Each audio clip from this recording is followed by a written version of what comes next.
Hi friends, welcome to my channel. ఇక గుణ అయితే వాళ్ళ అమ్మ నాన్నని వెంట పెట్టుకుని తాంబూలాలతో అయితే రమాదేవి వాళ్ళ ఇంటికి వస్తాడు ఎంతో సంతోషంగా. అది చూసి రమాదేవి ఏవీ తెలియనట్టుగా, ఏంటి గుణ మళ్ళీ వచ్చారు, చామంతి ముందే చెప్పింది కదా ఇష్టం లేదని అని అంటూ ఉంటుంది. ఇక అప్పుడే ఇంట్లో ఉన్న వాళ్ళందరూ కూడా హాల్లోకి వస్తారు. అవును అమ్మగారు, నేను రమ్మంటేనే వాళ్ళు వచ్చారు, లోపలికి రండి అని చామంతి అంటూ ఉంటుంది. ఇక ఆ మాటలు విని ప్రేమ అయితే చాలా బాధపడుతూ ఉంటాడు. ఇక అప్పుడే అక్కడికి హర్ష వస్తాడు. హర్ష వచ్చి, అమ్మ చామంతి, ఏం జరిగిందమ్మా?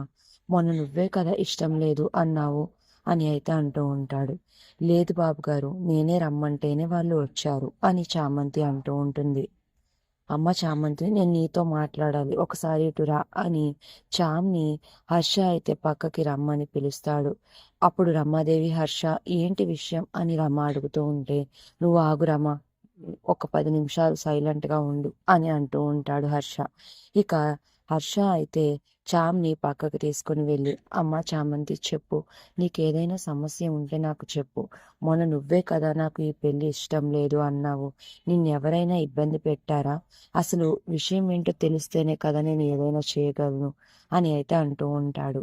ఇక అప్పుడు చామంతి, జరిగిన విషయం అయ్యగారికి చెప్తేనే మంచిది అని ఏదో విషయం హర్షకి చెప్తూ ఉంటుంది. మరి చామంతి ఇప్పటికైనా నిజం చెప్పేస్తుందా, లేదా ఏమైనా మేనేజ్ చేస్తుందా? గుణ రావడం చూసి ప్రేమ్ అయితే చాలా బాధగా పైకి అయితే వెళ్ళిపోతాడు. మరి నెక్స్ట్ ఏం జరగనుంది అనేది నెక్స్ట్ రివ్యూలో తెలుసుకుందాం.